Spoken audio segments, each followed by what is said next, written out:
5 seconds. Holmgren shoots, deflected, score! The Flyers tie it with 2.8 seconds remaining. Excellent for them. So the Penguins have had leads of 2-0, 3-1. Now Couturier ties it at 5. Sean Couturier with his second goal of the night.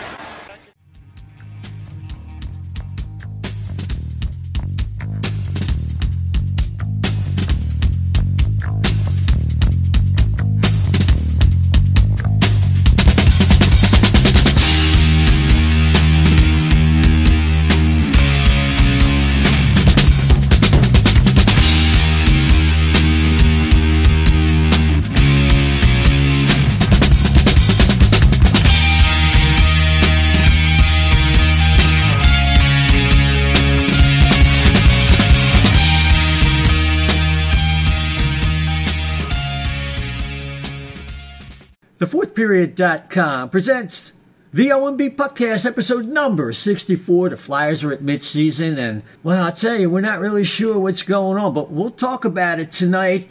Happy New Year, everybody. I'm your host, Isaiah, and I'm with my partner from Brotherly Puck, Brotherly Pod, Dan the Flyer Fan. How you doing, man?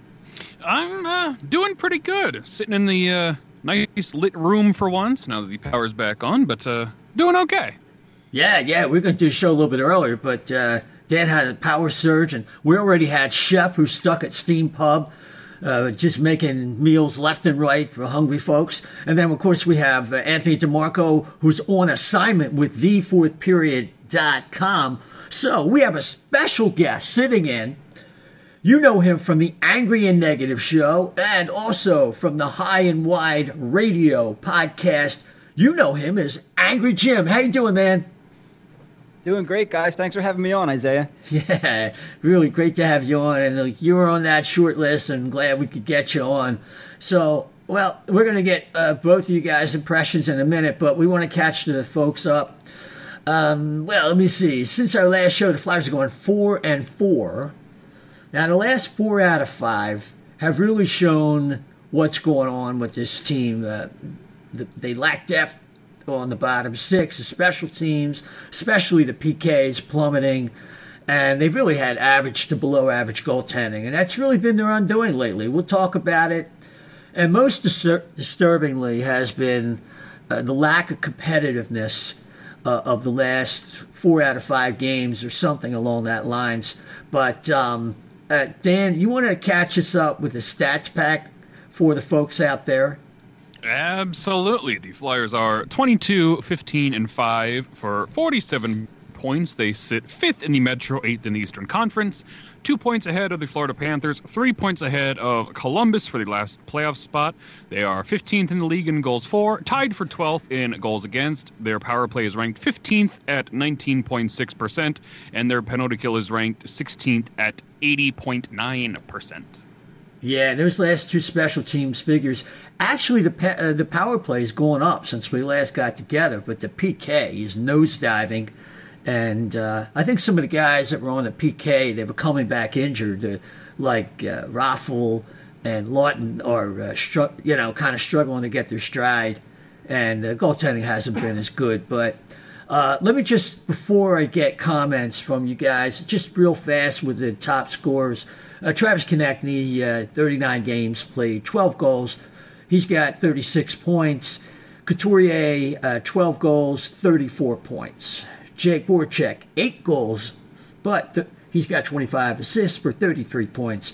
Claude Giroux, 13 and 17 for 30 points.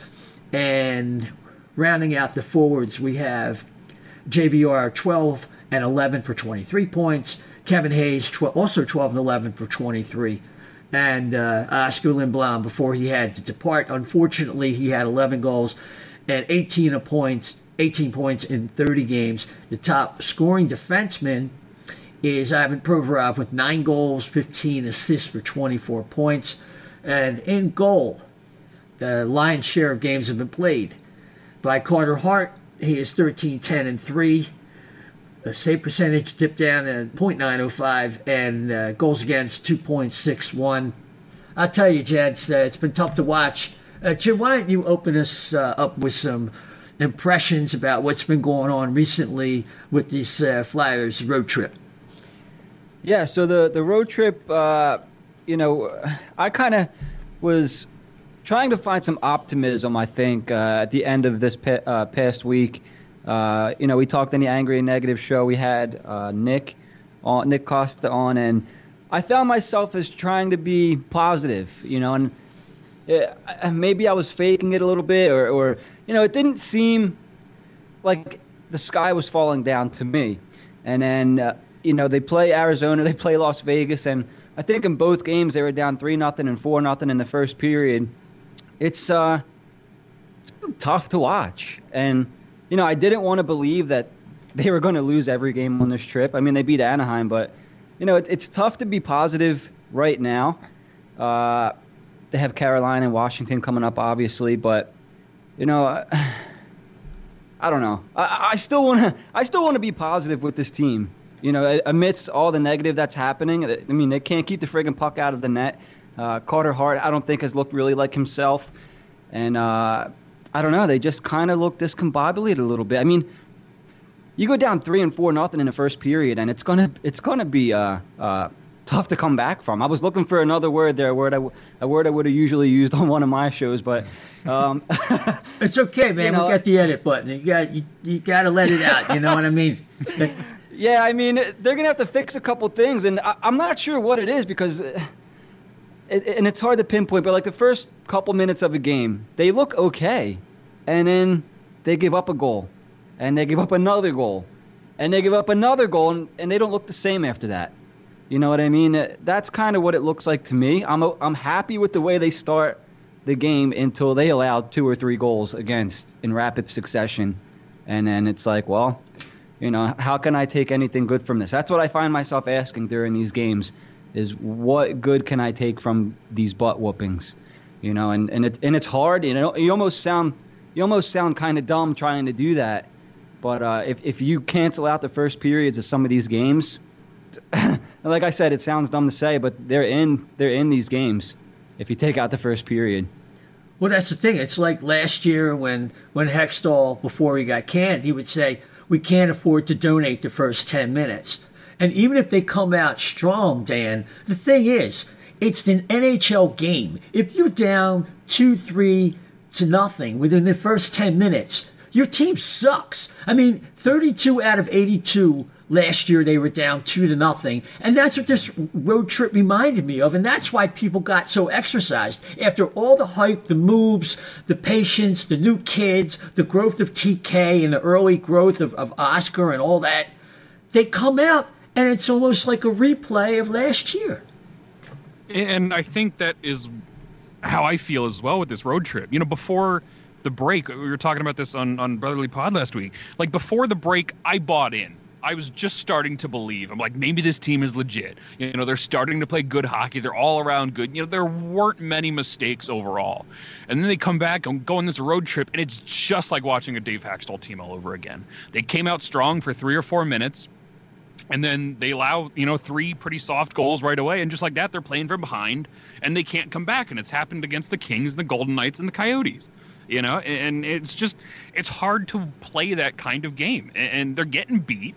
And I don't know if they're going to be able to turn this around. At what point do you question the players themselves? You got rid of the general manager. You got rid of most of the front office. You changed your entire coaching staff. You brought in some players that, 3 of the 4 they brought in, being Hayes, Niskanen, and Braun, have all been really good players.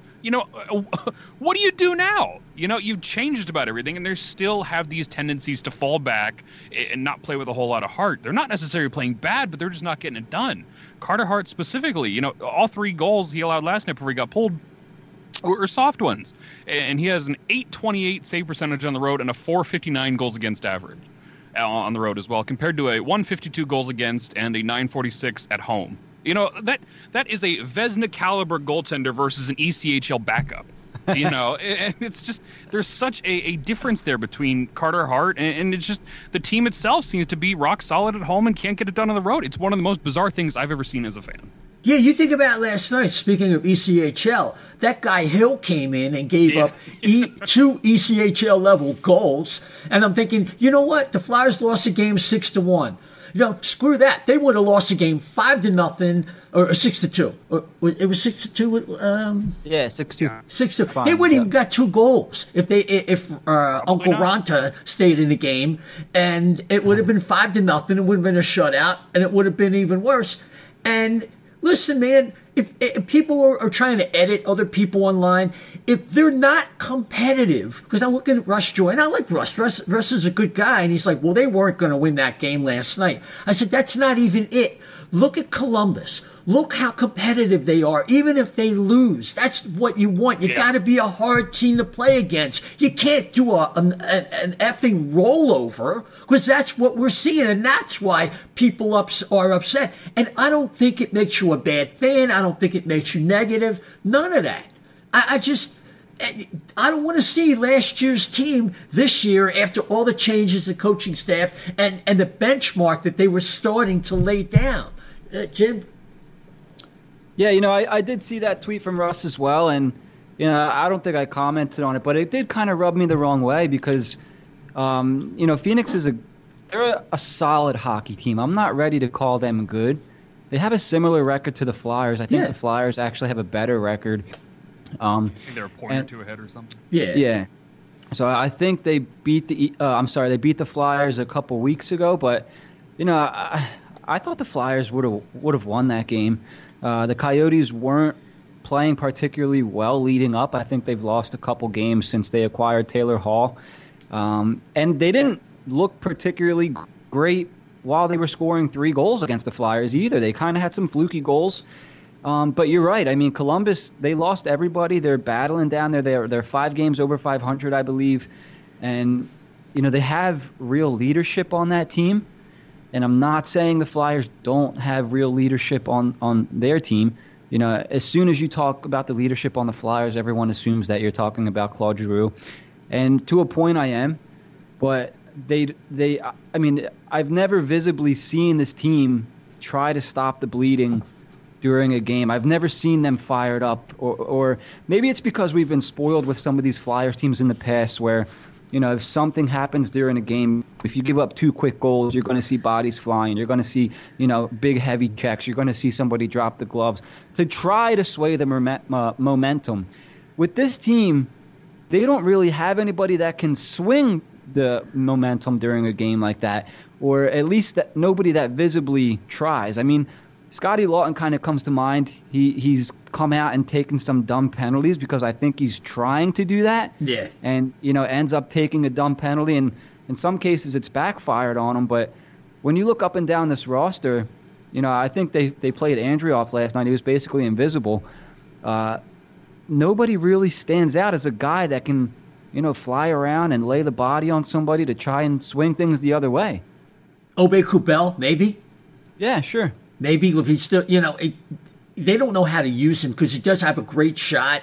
And I don't want to get off on that and interrupt your flow. But, you need, I like guys like Miles Wood, who's not having a good year, and more to the point, Josh Anderson. Big guys that can skate. Because being just a big dumb guy out there doesn't really help the team because you get Justin Bailey. But some guy like that is like, we need a spark, but a guy who can play, not just a guy who's really like a AHL level forward. 100%. And you mentioned Josh Anderson. He's a guy I would love to have on the Flyers. Yeah. I don't think he's having the best year, but that's okay. Maybe he needs a change of scenery. I mean, he's a body. He's a big body that knows how to play at the NHL level. He knows how to put the puck in the net. And he can contribute. He can play on this Flyers team, whether it be he can go up and down the lineup. There's not a specific line for him to play on. First, second, third line, he could play on it. The Flyers need a body. Losing Lindblom, I think, more than people are talking about, it really hurts this team. They couldn't lose a left winger like Oscar Lindblom. No, it's a big deal because of two-way play. Such a big loss. Yeah. I think it's hard to overstate how much losing Lindblom hurt. He was probably one of the best 2-way guys on the team, especially a winger, and he was in the midst of an offensive breakout year. His defensive game was superb, and he's just all of a sudden it's not there. And I'm sure it hurts mentally, but it's hurting them on the ice incredibly. It's hard to overstate what the loss of Lindblom has meant for the team, because that's essentially when this tailspin started. Yep. Was the weekend that he was out, and they just have not been able to recover from that loss, and I don't know how they're going to. Yeah, I mean, they went through a little rough stretch. They came home. They saw Oscar versus the Ducks. They win 4-1, but it still needed Hart to make 40 saves. He outdueled Gibson in that game, and then Buffalo showed up as much as like we did against San Jose. We beat them 6-1, and then we beat the Rangers and all that, and that brings us up to where we're at right now. I mean, so the Flyers had a run, then had the 4-day break, and that's the thing. Look, if they lose to San Jose, okay, it's a complete no-show performance. AV says no positives at all. Okay, so then they demote Morgan Frost. Dan, why don't we dig in this a little bit? Because I think we got some hockey actuaries that have some opinions about this, and I think they don't have a clue. Yeah, I would agree. I would agree with that. I don't think people are properly handling Frost being sent down. I was at every Phantoms home game that Frost was a part of, and I called it at the time, and it was pretty much everything that happened. He was able to hang the NHL. He wasn't getting totally destroyed, and he had some offensive tricks up his sleeve, but his overall game just wasn't ready. And it was very obvious to see if you were watching the Phantoms every night. And when he got called up, he did the same thing. He was just kind of there. He was just a guy. He was just a fella. And he was on a 16-game goalless drought. He only had the 2 goals from his first and second NHL game. Mm-hmm. He had a couple of assists throughout the following 16 after that. But at the end of the day, he just wasn't really able to hold his own. Got sent back down, and of course, everybody lost their minds. And we need him back up. We need him back up. And I'm sitting here going, what do you? If Frost was here last night, would this be a different game? And the answer is no.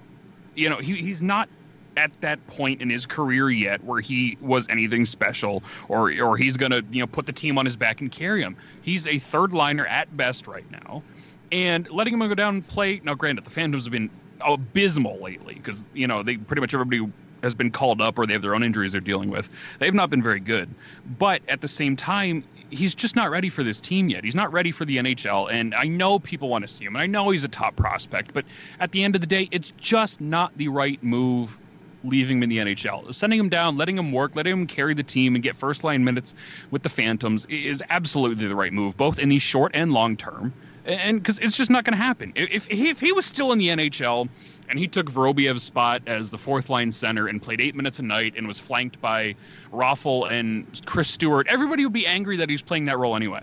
So being down there with the Phantoms, it's just absolutely the right move. I'm glad that I'm glad the organization made it, and I don't understand why it's so hard for people to grasp. Well, I think the thing about it, and Jim, I'll get your comment in a minute because it's a real important subject. This is an important prospect. Think about what we're going to be asking out of him, and for that matter, Farabee, who also is kind of now treading water. What we're going to be asking of them in 2 years. When Drew's got in his last year, and you got to know Jake and JVR, the passenger will finally get off the bus. We're going to be asking these guys to be big parts of the team. And now these 2 players, for the first time in their whole hockey careers, are struggling. They're not scoring goals. They're not getting points. They're not robots. They're human beings. And I think, if you let these kids get to a lower level and where it can slow it down and get some man strength because of the schedule of the AHL, you have time to train, and also you have more time to practice. It's a development league. You get these kids getting confident again, more experimental, and find out what works at the pro level, what doesn't. And that's something Farabee talked about in the brief time he was in the AHL. You know what I mean? So that whole, because you can't quantify it, and people will spit out, well, he was on track for 34 points, 5v5. That's about third line level. And well, he's not a robot. I mean, Jim, you take it from there. I think Dan and I have spit out a lot. No, I was going to say you guys pretty much hit the nail on the head. I agree with letting him go down and get more playing time. I mean, let's face it. I mean, the Flyers may make the playoffs. I'm not sure Frost is going to put them over the top to make a Stanley Cup run or anything like that. He's a young kid, not the biggest kid in the world. He's been getting beat up physically. His defensive game, not great with the Flyers. I know he's pretty solid defensively overall.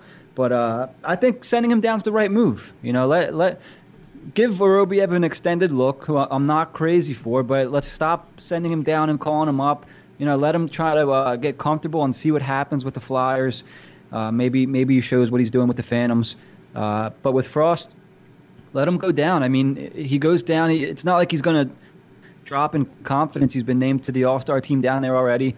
And let him go and develop, It's a different game when you get called up to the pros, and even the AHL. The competition is just bigger. It's bigger and faster than what he's ever experienced before. And then to have to go straight to the NHL, it's kind of like a cult. It's like a shock, So I'm totally cool with sending him to the Phantoms. Let's see what happens down there, and they could always call him back up. It's not like he's going to be stuck down there forever. Right, exactly. Why beat down on his confidence? It's just, I know, my thing has always been on the show, and Dan's probably tired of hearing me saying it, but just because player X on the NHL team isn't any good or sucks or whatever, doesn't mean prospect Y is ready. Right. There's a protocol. One of the good things that Hextall did, put into place various protocols. In other words, you want to check certain boxes before you let a guy go. Like Phil Myers is literally too good for the AHL. So he's got to take his hard knocks. And the same thing with Vorobiev. Vorobiev isn't necessarily too good for the AHL, but he's not really going to benefit anymore. He is what he is. I think he's soft as Charmin, and he's probably headed to the KHL unless the Flyers trade him or something. But, for sure. That's I think where we're at, and frankly, I mean, I think Farabee can kind of, Dan, you can tell me what you think. Farabee's kind of having a year. I might have said this before, that kind of like Couturier's first year. It's like he's bigger, stronger than Frost. His defensive game, his responsibility is there, but don't ask too much offense from him. As long as he gets decent amount of playoff playing time, it won't hurt him as much as it would hurt Frost. I've described him as always being on the verge of breaking out. He's noticeable more often than not. Right. And that's kind of been the difference between Farabee and Frost, is Frost just kind of blends in out there, where Farabee does do, he has become very physical. He does have some very crisp passing that we've seen more frequently as of late. His offense is there, but he's been physical. His defense play is much better than Frost. He's a more ready prospect. And hell, quite frankly, if there was more talent on this team, him being in the AHL is probably the right move of all things. But they don't have that luxury at the moment. So, he is hanging at the NHL level much better than Frost ever did. So Farabee is fine. He looks good. It looks like he's on the verge of doing something. I think he's going to take a lot more time. But yeah, I think maybe an early career Sean Couturier is a fair comparison there. Yeah, I mean, he plays the wing, but at least he doesn't look lost out there. I don't think he has quite the shutdown capabilities that Couturier had from day one. But, so, I mean, look, the Flyers don't have a lot of options because they've kind of maxed out everything. They've called up, people were saying call up Kasha, and I like Kasha, but Kasha's not consistent at the AHL level. So no. I like the kid. I wish his name was Andre though, because I tell you, Andre Koch is a good player. But Travis Konecny makes the All-Star team. Jim, that was well deserved, and it's good to see a guy break out. We've been talking so much about these prospects, and Travis Konecny is an example of a guy who now the Flyers are counting on. He's part of their core going forward. Oh yeah, and he's easy to like too. He's got a personality. He's got a fire lit under him for most games. He's fun to watch. He's fun to root for, and it seems like his motor never stops. He's playing about 15, 16, 17 minutes a night. It's nice to see him finally break out. during that first couple weeks of the season, he was scoring a goal like every other game. It felt like he's got 36 points in 39 games. Two of those have come on two of those goals on the power play and 11 assists. So, I mean, he's scoring at even strength, which he was known for coming in, and he's contributing on the power play. It's really nice to see. Well-deserved All-Star vote. Yeah, and if you go to, NHL.com, you can vote for one more if you want to see if Claude Giroux can get in the Metro Division, if that is your passion. I have a thing with that, by the way. Like, does Claude Giroux really deserve to make this All-Star team? It's compared to the other guys that you could vote in.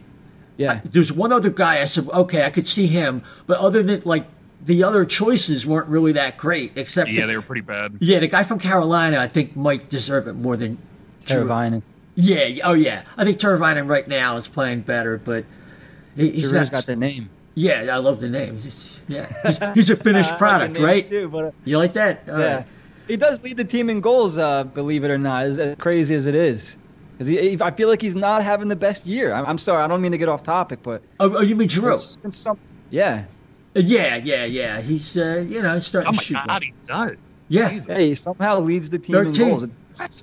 Very balanced scoring, but he's having, like, not the greatest year points-wise. Yeah, he's on track for, like, a 60-point year.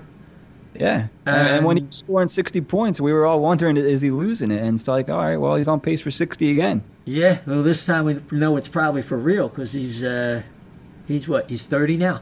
I don't know. Dan called him old the other night, and I'm like, dude, he's the same age as me. Yeah. He's a year younger than I. Well, he's hockey old. He ain't that old. Yeah, he's hockey old. Yeah. He's hockey old. That's the difference. But guys used to play like till 35 back in the dead puck era, But it's a different game now. It's so fast. But speaking of really fast, this guy, when the Flyers were getting blown out by LA, a game they lost 5-3. This defenseman, Curtis McDermott, tried to take Provy's head off in a real cheap shot attempt.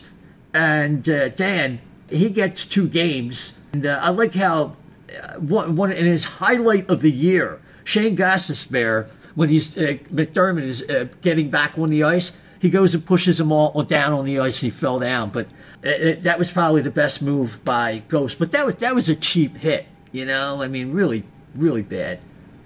That was the greatest thing Gostisbehere's done in years. Yeah. But, it was a disgusting play. He just lined him up and went right for the head. I have no idea how Provorov wasn't concussed on that play.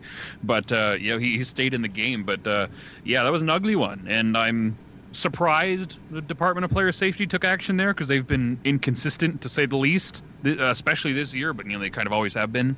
And, I'm glad Provorov's okay. I'm glad McDermott got suspended. And that hit was ugly, and Gostisbehere did something highlight-worthy for once. Yeah, maybe it'll increase his trade value. But now, did either one of you see the Winter Classic where Corey Perry laid an elbow on Ryan Ellis that was so similar to the one that he gave to Claude Giroux back in like 2009? Just one of those drive-by, here's my elbow, right to your head, you got a concussion, and I'm laughing. Mm-hmm. It was right away Jim, you knew he was going to be injured. He was going to be out for a little while, right away. I mean, it was a dirty hit. I know, Dan, you brought it up. Ellis had a similar incident a couple weeks ago. He elbowed Pavel Buchnevich in essentially the same play like 2 weeks prior and got a 2-minute minor for elbowing, and that's it. Perry does it and he gets suspended. So. Well, Perry's like a 5-time offender. Yeah, but, he's a punk, man. I mean, you want to be able to respect a guy like that because he's produced points-wise in his career and he can drop the gloves too. But once you start doing that cheap shot stuff, it's like, all right, man. Like, there's really no room in the game to purposely hurt somebody like that. And concussions are nothing to mess around about. So right away, I'm like, that he's got to be gone. And if he doesn't get he had to get at least 3 games. Yeah. And then we could bring up that Farabee hit again. It's like, the only reason he's getting suspended is because he hurt the guy. If Corey Perry doesn't get at least 3 games, and Philadelphia's going to riot. So he ended up getting 5. You said, right? Yeah, I think he got 5. And the greatest thing is that he had to walk the plank at the Winter Classic. And this long walk, like this walk of shame, you know? And like, it was like in the first 5 minutes of the game, too, man. Yeah. The first minute of the game, I think. That's a friggin' shame. Yeah, and he's getting booed, and now they want to change all the rules. Like, we got to get away. We got to find a way for the players to make a quicker exit. Because, but I thought it was good. It was like everybody, like, absolutely, yeah, you know, it's like, but it was at a home game, so yeah. I mean, it's let's try not elbowing players in the face, and you won't have to do that. Yeah, yeah. So. I mean, getting moving along here, you know, when the Flyers played Vegas, and again, it looked like they came out strong, and then Vegas, you know what it was against Vegas? It was kind of discouraging. I don't think the Flyers played bad. Like, Jim, you were talking about earlier, the thing was, once Vegas raised their level, the Flyers couldn't hang.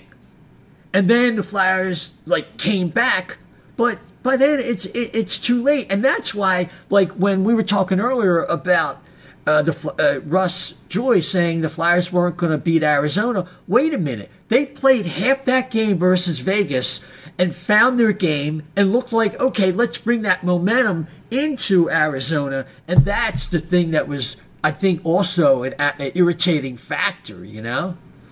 Real quick. So for me, I mean, the Vegas game, it was kind of like, okay, you know, they're losing to a better team. They went down early. You know, I could have called that while they were down. I think they were down 3 or 4-0 in the first again, right?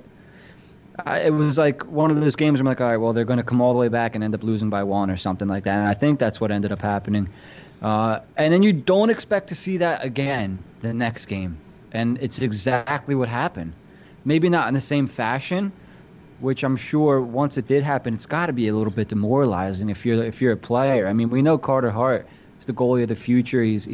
This is not what he's going to be forever. It's his sophomore season. It's going to be up and down. But if you're a player, after just having gone through a couple games previously, like the way this one started out, to go down 2-0, 3-0 against a team where you have to earn every shot on goal, every shift, every entry into the defensive zone, right. You know, it's pretty demoralizing. So once that happened, I'm kind of like, okay, well, you know, they can't give up anymore because there's no way they're going to come back if they do, and that's what happened. Yeah. You know, and after the Vegas game, I was reading Anthony Sanfilippo, Crossing Broad, and Dan, you were talking a little bit earlier about some of their home and road splits. When you look at the record, how they're ranked on the power play, the goals for and against on the road and at home, and it's like the contrast is so stark, and it just speaks to something that I don't have an answer for. Do you care to speculate? It's one of those things that the numbers are so polar opposite that I don't even know what to say. You know, I frantically trying to look for Bill Melcher's tweet. He had it all up, but I can't find it. But the numbers were so insane from home and away. I don't like. I get teams are better at home more often than not, but like they're not even kind of good on the road. I mean, they're just getting flat out beat and on this road trip, and it's kind of been the case throughout the season. Here's the one from January 3rd via Bill Meltzer. Their record at home is 13-2-4. They're fourth in goals per game, first in goals against average, 8th on the power play, and 5th on the penalty kill. And on the road, they're 9-12-1, 23rd in goals per game. They're 29th in goals against average, 20th on the power play, and 21st on the penalty kill. And those are two just polar opposite numbers. And I don't have a good explanation for it. And I'm not sure anybody does. You know, I've heard, it's a mental thing. And I'm sure to some extent it is, but I don't understand. I don't get how the numbers can be that wildly inconsistent from, you know, the Wells Fargo Center versus everywhere else. Yeah, I mean, you look, there's another Meltzer tweet from just almost 24 hours ago. A disastrous first period, stoppable early goals, defensive passivity, undisciplined penalties. The script is played out throughout this road trip. Even the win in Anaheim started with allowing a quick, soft goal. I remember that one by Elliott. This is defining the season right now, and something has to be done. Is it a leadership thing? You were talking earlier, Jim, about how tough it is to play against the Blue Jackets. That team has a stiffer spine than the Flyers. And we were talking about, like mentioned earlier, it's like if something happens and they're down 2-0, like bodies are flying, they're angry, they're jamming the net, they're doing what it takes to let you know we're not going away. We're playing for 60. Yeah, and here's why I'm kind of staying positive here, because the guys that are flying around in Columbus are products of the coach. I think they're Tortorella guys for the most part. What we're seeing here is, I have 100% trust, 100% faith and belief in Alain Vigneault. I think he's the guy that's going to take the Flyers to a Stanley Cup. I think he's the guy that's going to help them win a Stanley Cup for the first time in forever. So that's why I don't get so down, because I know that he doesn't necessarily have, his guys yet. He has, and don't get me wrong, because like I said again, I'm not talking bad about Claude Giroux, Jake Voracek, but they're not his guys. They're left over from whoever was here before. Until Alain Vigneault actually has his footprint on this roster, and I'm sorry, Chuck Fletcher as well, I don't think much is going to change. And Dan, you alluded to it earlier with, the core on this team is the only thing that's the same still in Giroux, Voracek, Gostisbehere, if you want to include JVR in that. Sean Couturier is now part of the core, but I think he's far from the issue with the team. They're not necessarily Alain Vigneault guys, and as long as he's the coach, I'm confident that we will end up getting those guys, and hopefully we end up seeing that brand of hockey. But right now, those guys aren't on this roster. No, I think Chuck Fletcher said, let's take one more roll of the dice, just add pieces in, and let's see if we can fix this thing and raise their level and count on some of the young kids like Konecny and Lindblom did to lift this thing and get us in the playoffs and start making a run toward a cup. But there's leaks in the ship. Yep. And I think the leaks in the ship that you're talking about are, unfortunately, they're the main pieces of the ship, the main parts of the ship. Giroux's not getting any younger. Voracek is what he is by now. I mean, a perfect example of Voracek was the Anaheim game where he turned the puck over twice in his own zone and ended up getting the assist on the game-winning goal. That's him all. Yeah, I mean, there's always going to be spots with him, I mean, he's a solid player, but you got to take the good with the bad with the good.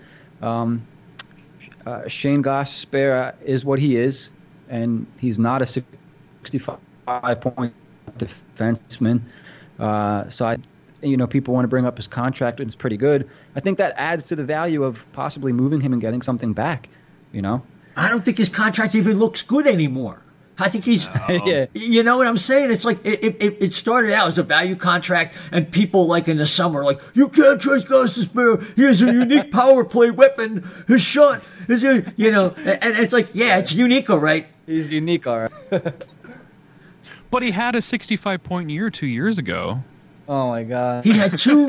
Look, he had two really. See that anymore. Yeah, he had two really good years. His rookie year, his 65-point year, and I thought it was like a typical relief pitcher. Every other year you get a good year, but now the last 100 games basically have sucked. That that brings us right to the grading. Like we're at the midpoint of the season here, So I'm gonna just toss out. We're gonna do this differently. Most articles you're reading are I'll give him an A-. I think he deserves a B+. I think you're being too hard on. No, none of that here. I'm just gonna go based on my business background, having worked for Fortune 100 company. They were ruthless, and this is how we were evaluated. Okay, we weren't ruthless. They were nice people. Anyway, 4 categories. We have above expectation, meets expectation, below expectation. I can't wait to get to that one. And incomplete, which is kind of like, you don't really count that much. But, okay. I'm going to go with the incompletes first. Chorinsky, Andrioff, and Nick Aube-Kubel. To me, I can't really give them a grade. Maybe you think some other guys should be on there. But those are the 3 I came up with that don't really factor one way or the other and don't have enough information. Jim, why don't you start? Just... Yeah, so for O&B Puckcast, I guess he's been a pleasant surprise. I think most of Twitter was a little bit. So here's my thing with O&B Puckcast, and maybe it'll make you laugh. So I was okay with bringing him up the last year or two and wanting to see what he had, and then I found Twitter was kind of like, why aren't they calling up Mac and blah blah blah, and I found myself growing to not like O&B Puckcast for some reason, but. Mostly because of Twitter. I'm not really sure why. I'm still trying to understand that. But once they called him up and, they let him play for more than 5-6 minutes in a game, he was a pleasant surprise. He was starting to be noticed for positive things as opposed to not being noticed at all, which I attribute to it being a good thing for a young rookie player. But he was being noticed for playing physical, for finishing checks, creating energy, things like that at home. On the road, like the rest of the team, it's been a different story. Andrioff, I think he's playing well with the Phantoms. That's correct, right, Dan? He's putting up some points down there. One of the better of the disasters down there, yeah. Yeah, so I think this Flyers team in particular needs a guy like Andrioff, whether it's play on the fourth line, if it would bring some physicality, things like that. I haven't seen enough of him really to give him a grade, so I think incomplete is accurate there. There's one more guy. Who did I miss? Twarynski.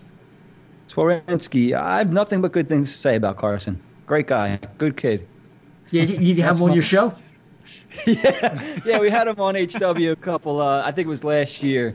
So he did me a favor. He's A+ in my book. Good guy. Okay, so he's exceeded expectations above. Okay, you got him in there. That's cool. No, it's good. He came on your show, and that helped the Flyers in the standings, of course. But helped make the team. Hey, yeah, exactly. You come on HW, you make the Flyers for any prospects listening. Yeah, I'm gonna have a new podcast, Low and Inside. But anyway, I'll get him on there. You got, hey man, you got to square the circle. But okay. Above expectations for me are Travis Konecny, Oscar Lindblom, Ivan Provorov, and Matt Niskanen. I'll explain a little bit, and Dan, I'll turn it over to you. Provorov, I thought would rebound, but outside of some fumbles with the puck, he's really been all-star level. And I didn't think he'd be quite that good after last year. So for me, he's above expectation. Matt Niskanen, I thought, was kind of more of a second pair guy at this point in his career. And that may play out over the second half. But for me, all four of those players have exceeded my expectation. Yeah, I would agree with that. Konecny seems to be in the middle of a breakout year. He obviously started the season fast and furious. And he's calmed down a little bit since, but for the most part, still, their top scorer. Lindblom, we were talking about earlier, his loss is hard to measure in terms of, what he really meant to the team. I think he was so phenomenally underrated as a player, and now that he's gone, his impact is being felt.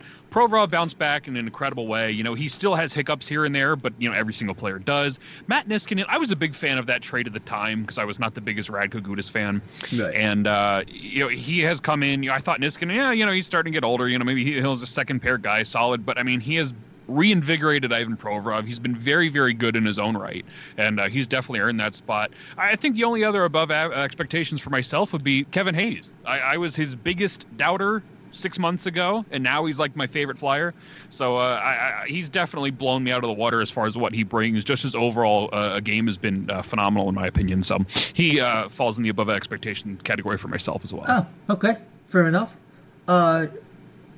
Jim, anybody that you think I was too tough on that actually is above expectations that I didn't have listed on there? So Scotty Lawton is a guy that comes to mind for me. I know it's kind of tough for him because he's been in and out of the lineup with some injuries. The first time he came back from injury, though, he had instant chemistry with Kevin Hayes. I think it's unfortunate, what's happened to the team since then, because Lindblom's gone out and they've had to shuffle the lines a little bit, and then Lawton missed time again. I think it was with a groin injury or something, and he hasn't really looked the same since. But for a while there, it looked like he was going to have a really solid year, and he still might. But him and Hayes together really, I thought, was something. Hopefully we could see that again. Yeah, when Lawton came on, I definitely saw some chemistry there. Both Lawton and Hayes are on my Met expectations. I expected Kevin Hayes, making $7 million, to be tracking for about 50 points, to be a bear on the penalty kill, to provide some leadership through some rough moments. And I haven't been blown away by him. He's had some great games. That Ranger game comes to mind. Some of those that terrific goal where he just drove the net, and he was willing to go and put himself in the net if he had to get the puck in there, and the shorthanded goals. But I expected him to do that. And Lawton, because of the injuries, I would put him in the Met expectations column along with the following players. Braun, to me, has been a third pairing level guy. He's playing better with Sanheim. He's been very good on the PK, and I think he's about what I thought he'd be. Hart and Elliott in net are barely above average. I expected Hart to struggle, and expected when Elliott got called on too much, and he might get to that point that he would give us what he's given us. A bad goal, then he recovers or make a momentum save. Pretty much what I expected out of both of them. I'm not disappointed that Carter Hart in his second year is scuffling a little bit. Couturier, Giroux, Jake, Pitlick, Frost, and Farabee all have performed about what I would expect, along with Raffle and Myers. Myers I expected to struggle a little bit, doesn't have the highest hockey IQ, but physically he has more talent than any other of our defensemen. But I think he's going to get it together in the second half. Yeah, so that's my Met expectations. Jim, you got anything on that? So for Met expectations, it's kind of funny because there's the Flyers are almost, and what's the word I'm looking for here? They're awful, bad. They're either, there's players that are either exceeding expectations or there's players that are under expectations, at least for me. Right, yeah. Who's really meeting them? I guess TK is meeting them. Even Travis Konecny is exceeding them, because at the time I thought he was going to be a 20-20, 30-30 kind of guy. I mean, he still might be that, but right now he's on pace for a 70-point season. Sean Couturier, I would say, is meeting expectations. So there you go. That's a guy. Sean Couturier is having a solid year, 12 goals, 22 assists, 34 points, 42 games. He'll probably finish around 65, 70 points. Right. Ivan Provorov, at least for myself, is exceeding expectations. After that last year, I'm not sure anybody saw him having the year he's having. I'm pretty sure he still leads the league in power play goals for a defenseman with 6. And then for the people out there who said he couldn't play on power play 1, 6 goals, 7 assists, he looks okay so far. Yeah, I still don't like his vision and his puck handling for the power play. I think when his puck handling has been his only negative all year. Sometimes the puck is like a grenade on a stick, and I don't get it. Other than that, that's interesting that you brought that up. Because I think about that too, and I'm like, you know what? Provorov looks funny sometimes. Like the puck's always hopping around on him. It's got to be him, right? Yeah, I wonder if he needs a shorter stick, longer stick, or it's just something's got to change. It doesn't make any sense at this point with as much hockey as he plays, almost 25 minutes a night. Dan, you got anything on that? Yeah, I think I'm actually kind of with Jim in the sense that players have either exceeded expectations or kind of come in below them. But I think a lot of the guys, Couturier and Hayes, or Voracek, Lawton, Giroux, I think a lot of those players have kind of fallen into the meeting expectations. Like, I want more out of them, but they're pretty much where I expect they would be. Braun, I really do like Braun for the most part. He's had a couple of hiccups, especially earlier in the year when he was first coming in. Yeah. He had some pretty ugly play, but I think he's settled in pretty well. Frost and Farabee are maybe kind of in the incomplete category for myself in terms of where they are yet. I do like Farabee. I think they're both going to be solid players in a couple years from now, but I think they're going through their growing pains right now. Pitlick has been fine. He's been all over the place in terms of what he does on a night-to-night basis. Sometimes he's out there, with phenomenal stick handling and looking well and scoring some great goals, and other nights he looks like a hot mess. But yeah, I think a lot of the team has, especially kind of the middle group here, has fallen into my meeting expectations category. Yeah. Pitlick, I'm expecting one of these days he's going to figure it out. He's going to score a goal. Then he's going to raise his arm and lick underneath his arm like Pitlick. You know what I mean? That'd be like, oh my God, that would be one of the best. That would be the funniest thing, man. I don't know why I never put this together before. We got to hang out more, man. Because you're somewhat demanding like me, man. So anyway, below expectations is Mikhail Vorobiev, Misha, soft to charming, like I said earlier. JVR to me, and the hockey actuaries will tell you that JVR is meeting expectations, but I'm sorry, when you get goals in clusters and you are a passenger probably at least 70% of the games that you play, we're at midseason, no, you're falling below expectations. I know he's been better defensively this year according to the numbers, and that's all well and good. I just, when you see them not compete, him and Jake are like the poster boys of the Flyers are down 2 and 3 to nothing. So maybe I'm being hard on JVR. I like the guy. I hated that we traded him for Luke Shen back in the day, but I'm underwhelmed. It hasn't met my expectations because his production has been not only in clusters, but at garbage time. If you take out the garbage time goals and the cluster in games that they're running away with, I'm sorry, I don't think I'm being too hard on him. Even Jake, you can point to him nearly blowing the Anaheim game, but then, like Jim said earlier, he makes like this perfect pass to Hayes for the winner in overtime. He'll redeem himself. So I'm sorry, no good. Okay, I'm not on the Chris Stewart is playing tonight and he's costing us bandwagon, but he's an absolute cipher on the ice. A 0.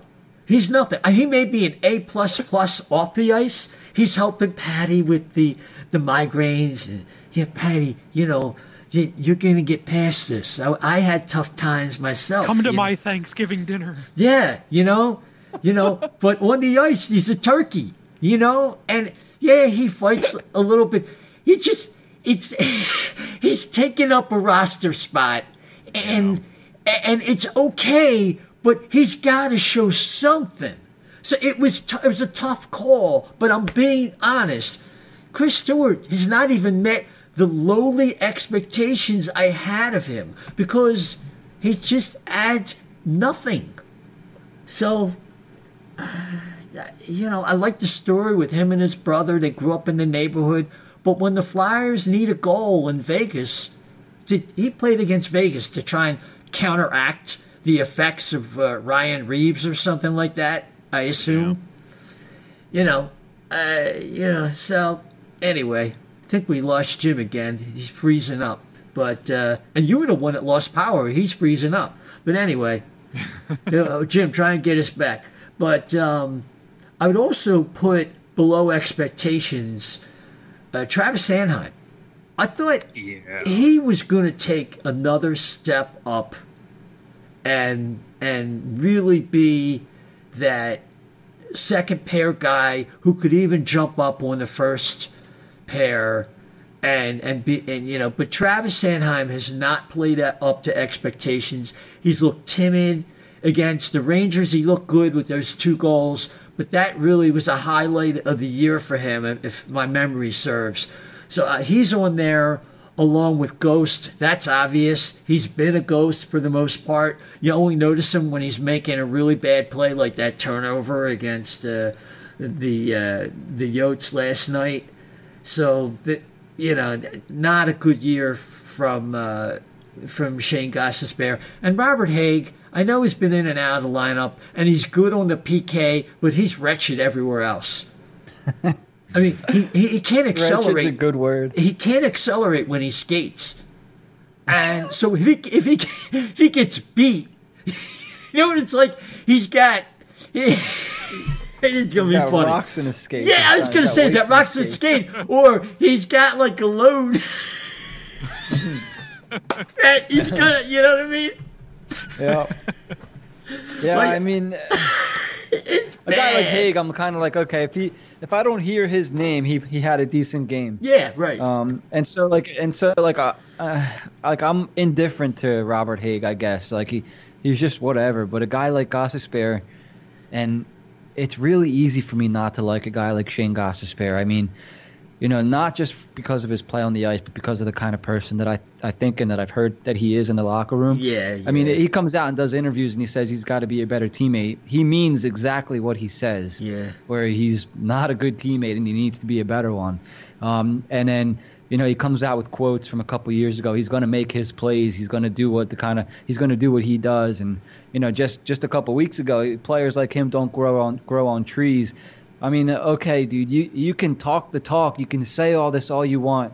And you can look back and say you did this 2 years ago. But unfortunately, like now, like all you're doing is turning the puck over and it's going directly into your net.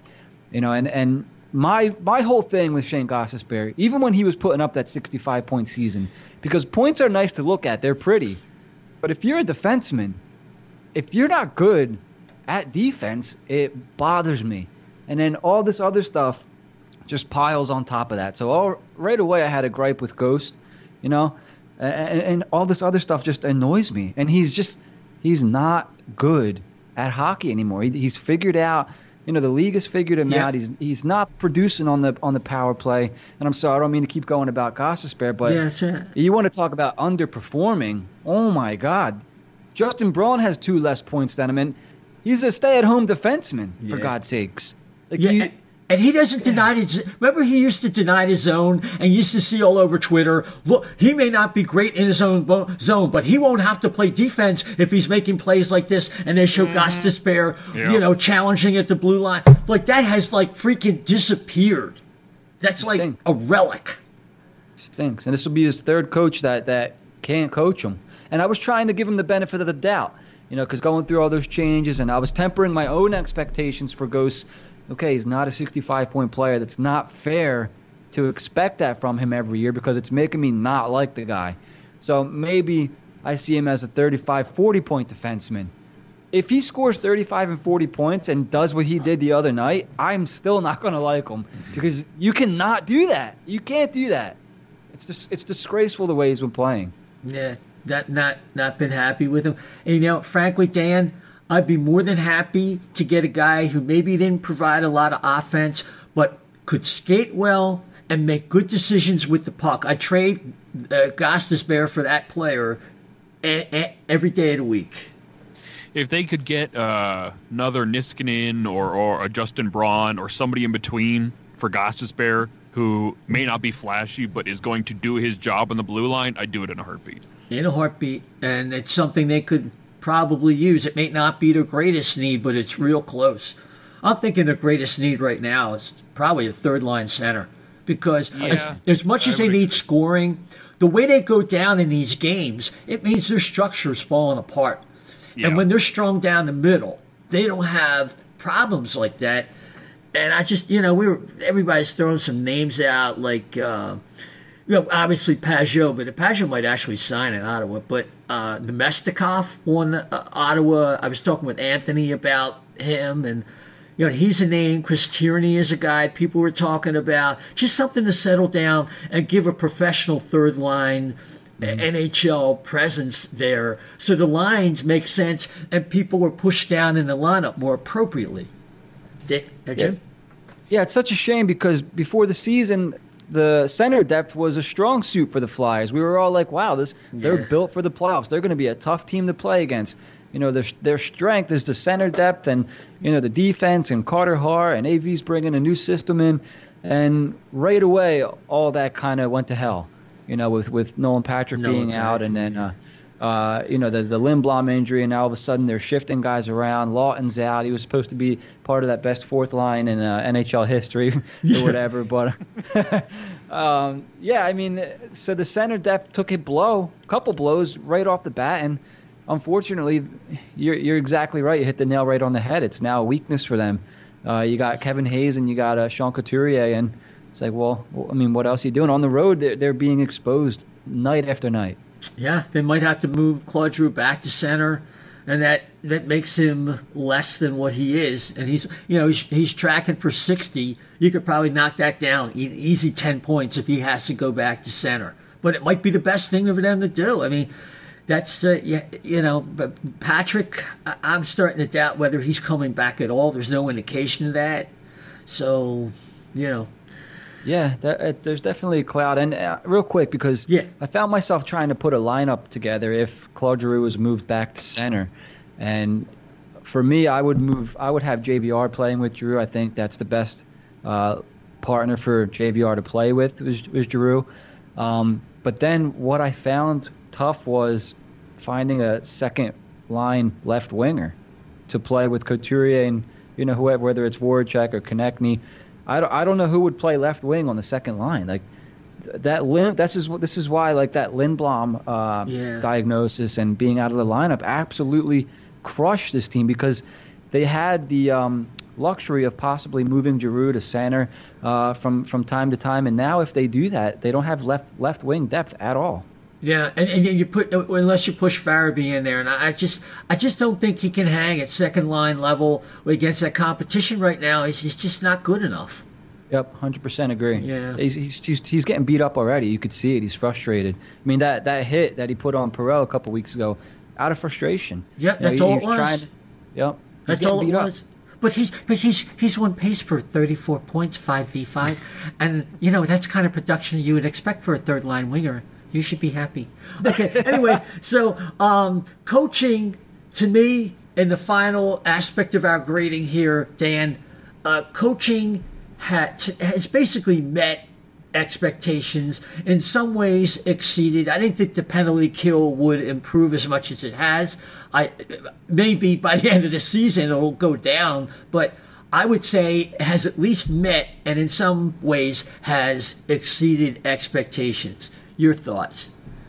Yeah, I love AV. I love what he's done. I was neutral to his hiring at the time, mainly because I was salty they didn't get Quenneville. But he's been a breath of fresh air. I see people starting to question Michel Therrien on the power play and penalty kills and such, and Mike Yao. And it's fine. It's too early to start throwing people under the bus in the coaching staff. I think they've done a great job to this point, and I'm going to give them much longer before I really make an opinion on them one way or the other. But Alavigno's been great, definitely met or exceeded, kind of on the borderline of my expectations. Yeah, yep. Jim? Yeah, I don't know. I'm okay with how things are for now, and in the long run, I think right now they're going through a bump in the road type thing. I mean, no one ever said the Flyers were a finished product. I love Alain Vigneault. Michel Therrien I was never crazy for. I thought it was still weird that they brought in 3 head coaches.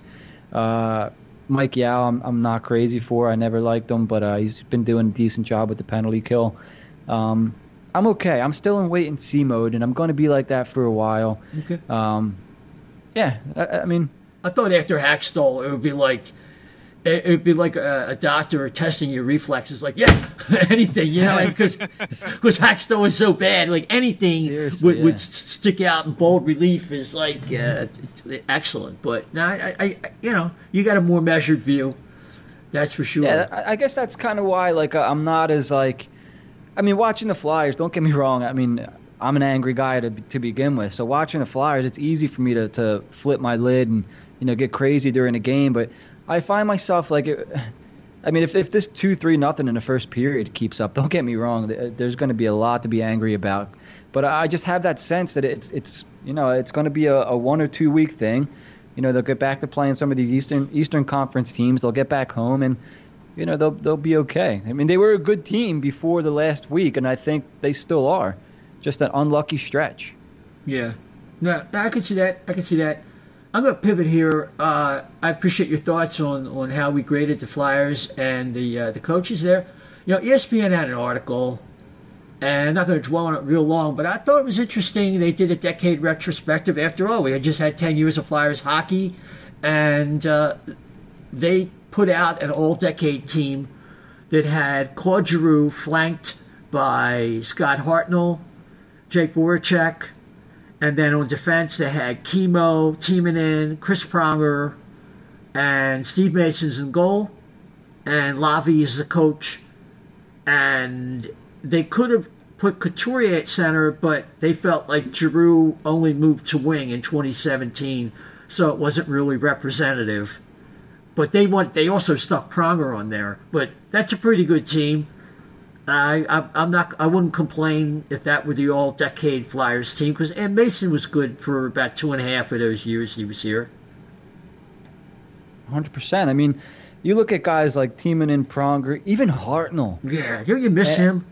Yeah, and not even as the player, but these guys in the locker room provided so much. Yeah. And until now, I mean, maybe Niskanen can be that guy, or Kevin Hayes can be the Hartnell. Niskanen is kind of the Timonen, Pronger type guy.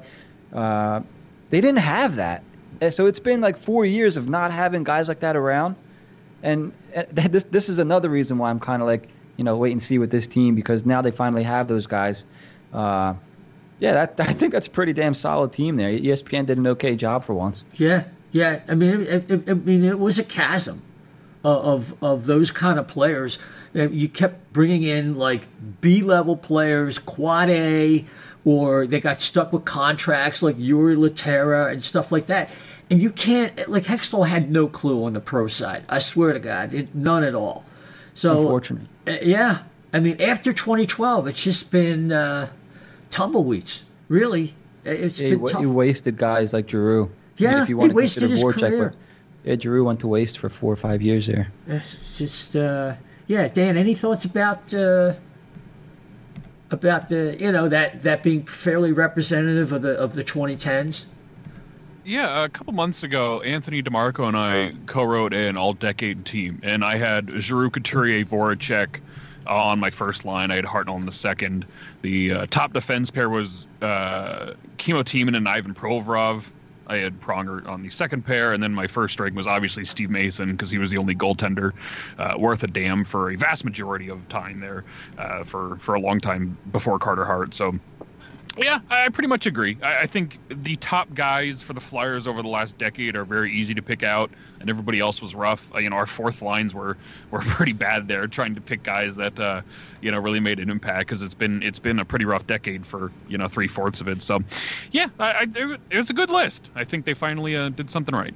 Yeah, and we just got a couple more items I wanted to hit. I thought on a show where we're into a decade of Flyers hockey.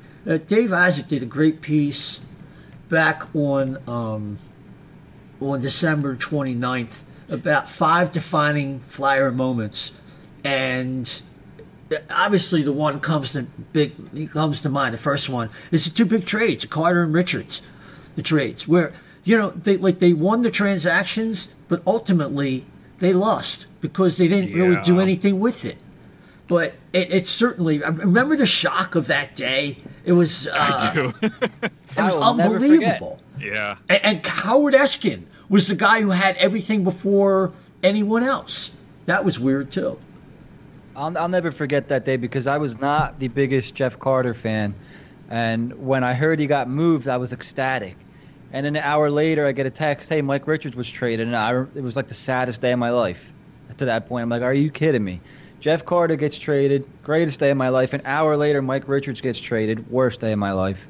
I would have took Jeff Carter if it meant keeping Mike Richards. Yeah, the thing was, I was actually the opposite.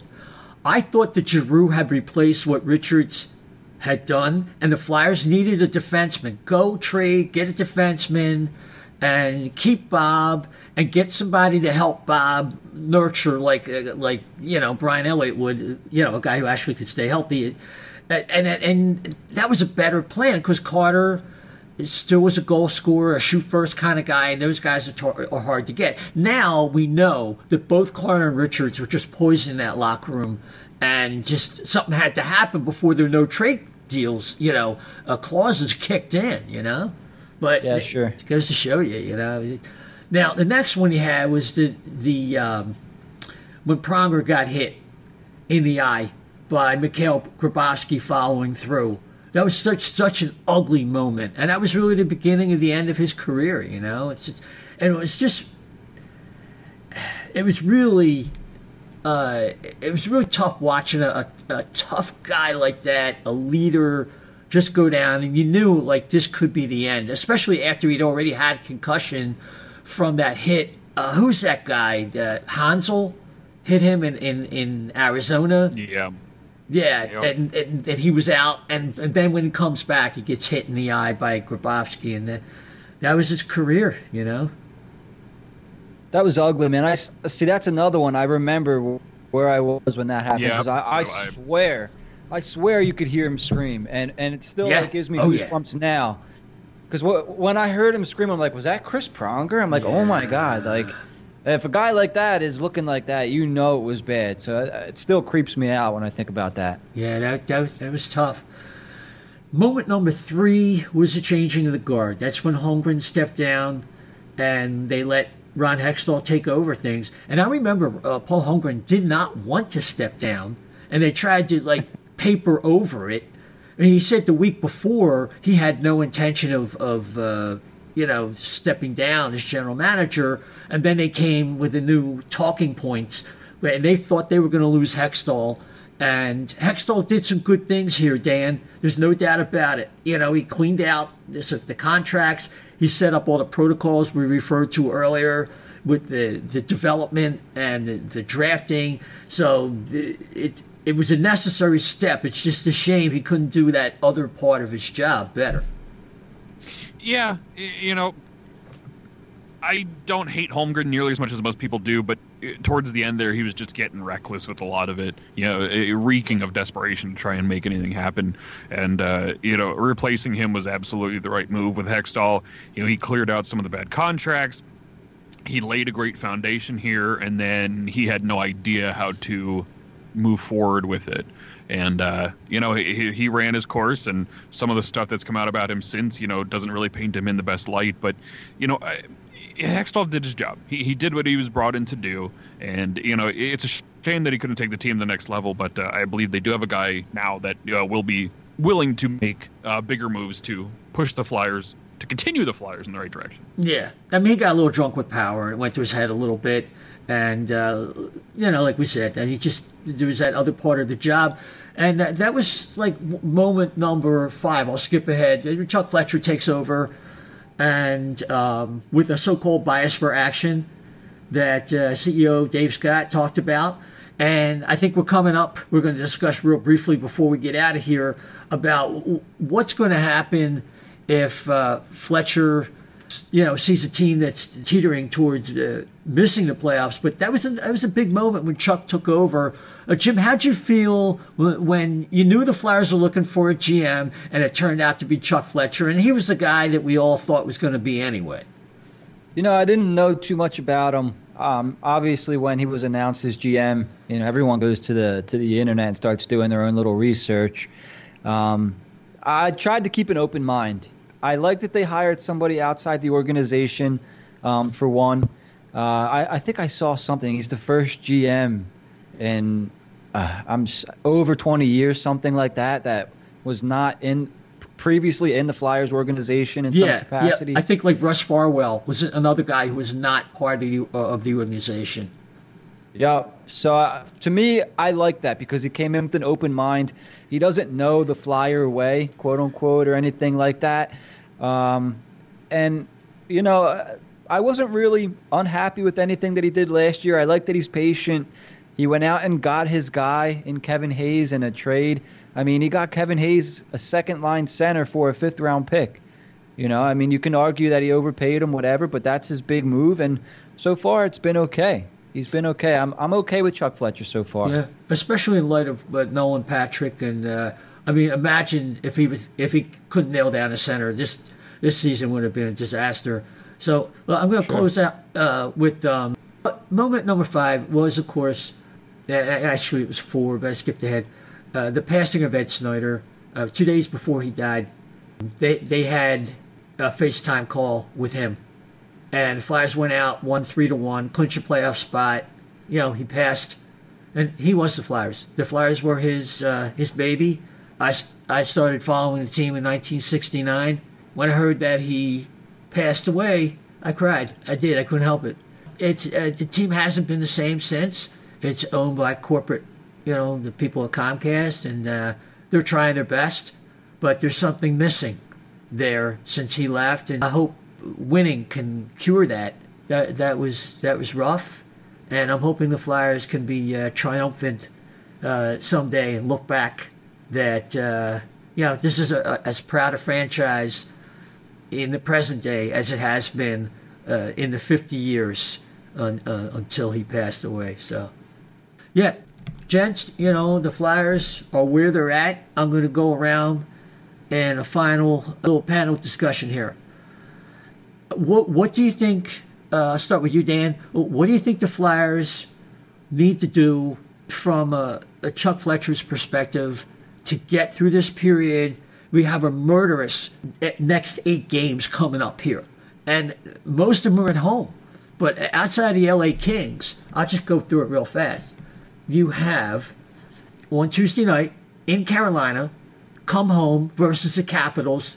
That's murderous row right there. Then, Tampa Bay Lightning on Saturday at home. And on the 13th, they play the Bruins. Then the 15th, they travel to St. Louis. Then the next night, they come back from St. Louis and have to play a really swift Montreal team with Ilya Kovalchuk. And then, well, all right, that's not too daunting. But then they play 2 nights later. They play the LA Kings, which wouldn't be a big deal, but of course the Kings kicked their butt in LA.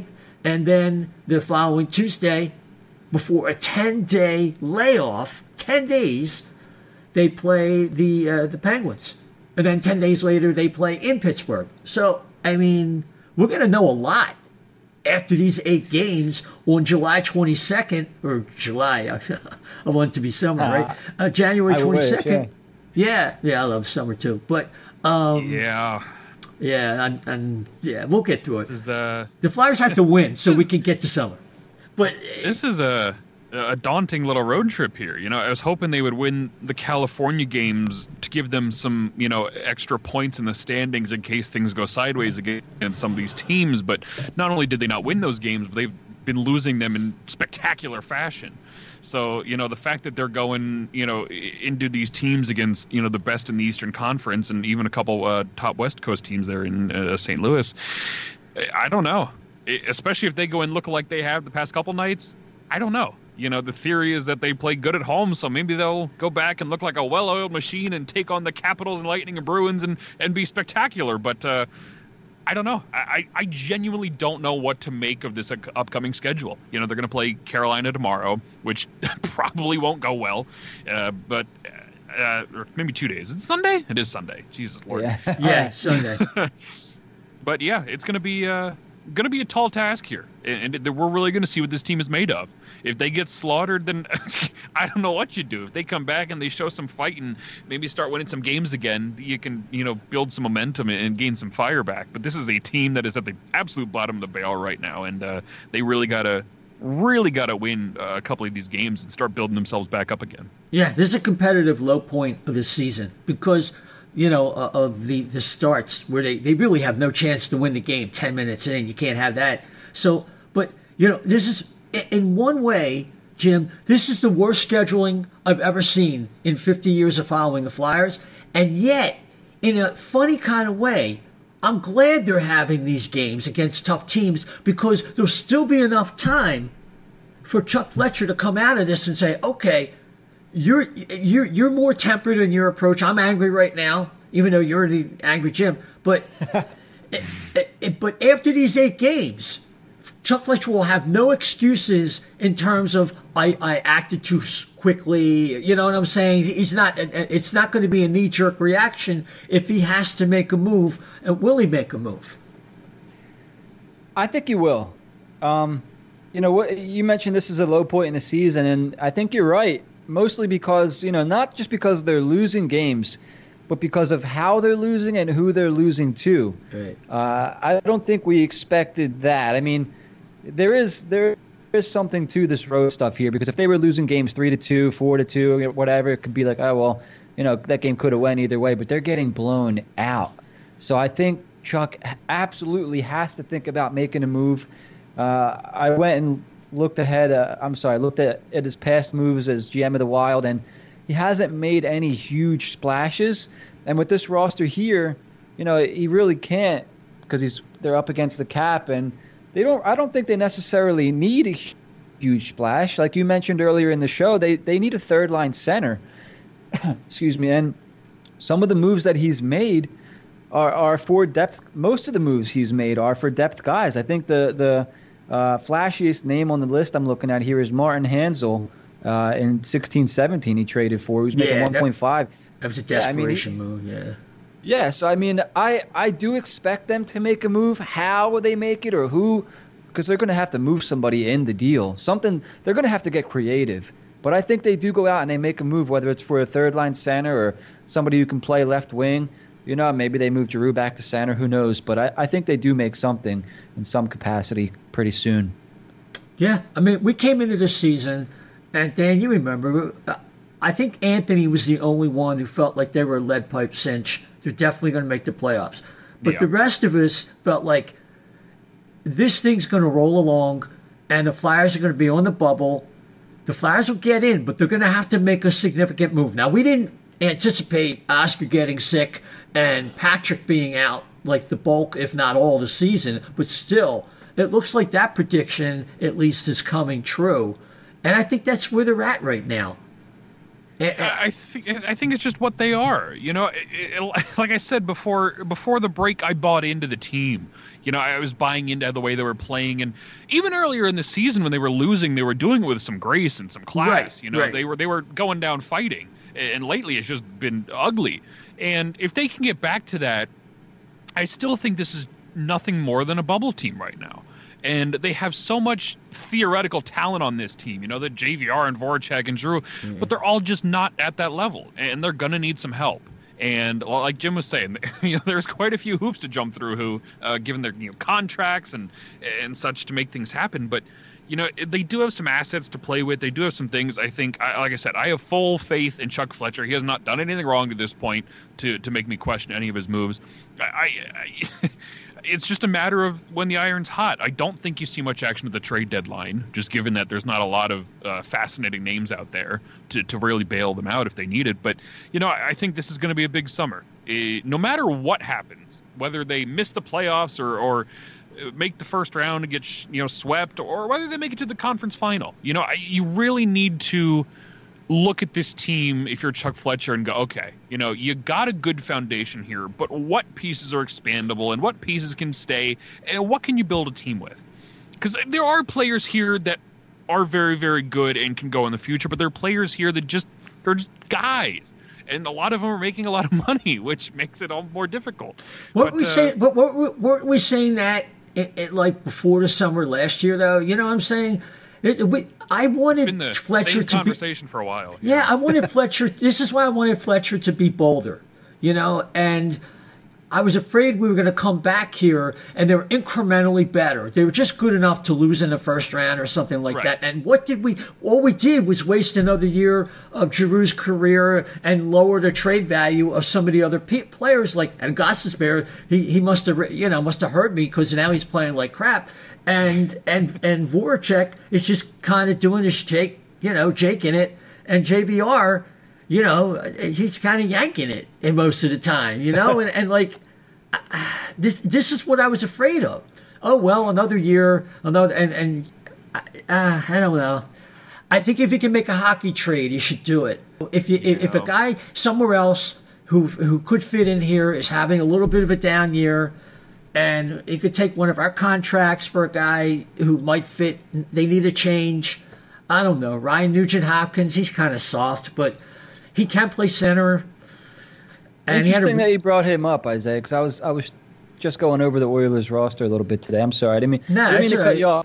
No, I'm ready for suggestions, but I wouldn't mind a hockey trade because they're playing like battered wives on this trip. There's no fight back. They're just taking their beating, and then they just get some statistics. They are. I'm sorry. That's what it looked like. Oh, well, we're going to lose tonight. You're going to offend some people with that comment. All right, I'll put the explicit on the show. Beeping for that one. No, I don't. I think there is some of that syndrome on this trip. We're going to lose tonight, and I'm just going to go and try to get my Corsi up. So I'll take a lot of shots. You know what I'm saying? It's yeah. They accept losing. It does feel that way. That comes back to the leadership on the team. What? And I'm sorry, but the leader is the captain. And I'm sorry, I don't like that I have to keep apologizing for talking about Claude Giroux either. Last year I would get angry at Shane Gostisbehere, blah blah blah, but Claude Giroux, I know he's leading the team in goals. I know he's a good hockey player. He can put up points. But can I see somebody lead? Can I see emotion on the ice? After the game interviews, he's like a robot, And I get it. You can't get emotional. These guys do this for a living. 82 games a year, blah blah blah. Just another game. I don't want a captain like that. I want a guy that's going to hold guys accountable. Every game means something. I want to see a guy that, I want to see Claude Giroux take a goddamn game over. When's the last time you saw him take over a game? He's not that guy anymore. He's not that guy anymore. He had a 100-point season two 2 years ago. Okay, that's the last time we're going to see that guy. He's basically a 60, 70-point player from here on out. I'm not one of those rip the sea off, but it's kind of like Fletcher did, when he added personnel and he didn't want to subtract too much. I think if Claude Giroux is your captain, you got to have a different kind of mentality, different players around him. We talked about guys like, Josh Anderson, guys that stir, shift disturbers. I'm watching my language, but you need a shift disturber out there, or two, that back up the strong silent leadership of Claude Giroux or somebody like Simmons, but now who could play. When Simmons could play, it was something else. Now Simmons is just another guy, unfortunately. But with that, gents, I think we've covered a lot of territory tonight very well, and I really appreciate Jim you coming on the show. Why don't you tell people? But you're angry, Jim, but you're a real nice guy, and I really appreciate you pinch hitting tonight. Thanks for the kind words, Isaiah. Anytime. It was a pleasure coming on. I really appreciate it. Where can people find you on Twitter, and tell them about the other podcast you're on? Oh, so I'm on the Angry and Negative show with Dan, obviously. I'm sure a lot of you have listened to that one, and we host an high and wide radio show. We usually record on Mondays and Tuesdays. We have some great guests on, so make sure you guys head over there and give us a follow. Absolutely. And Dan, you're a magnet now. Not the kind that attracts other poles. No, but you're a magnate. You're the podcast maven. So tell us about your enterprise. Well, you can check out Brotherly Pod at Brotherly_pod. Angry Jim, obviously, do the Angry and Negative show. That's tomorrow. Got a Brotherly Pod maybe tomorrow too, and we'll be back on Thursday. Angry Jim and I are gonna move to a 2-episode-a-week format. Now they're on our platform. Check it out on Twitter at Angry Negative. Make sure you're subscribed to all of our new platforms. We are separate from Brotherly Pod now, so make sure you subscribe on your favorite platform so you do not miss an episode. All the links are on the Twitter page. Okay. Did you curse Brotherly Pod on the way out to show them how angry and negative you are? Because you said you're separated. You left I'm out of here. Boo! You know what I mean? No, didn't quite curse myself out on the way out. It didn't come to that. Okay, so now you're going to do Angry and Negative twice a week? That is the goal. Yeah, that is the goal. We're going to try it out. There's going to be a lot of trial and error over the next month or two as we figure everything out. If they keep playing like this, there's going to be a lot to be angry about. Yeah, the only thing is, twice a week. Let's discuss hockey players' undergarments, and let's do this with maturity, gentlemen. Now, you'll be getting in all kinds of topics. I'll be riveted to for that second episode when the Flyers don't play for 10 days. That'll be good. You can invite me on. I'll color it up. I think you now see the potential that I may have. But anyway, the O&B Puckcast. I think we saw a lot more of that before the show, for sure. Yeah.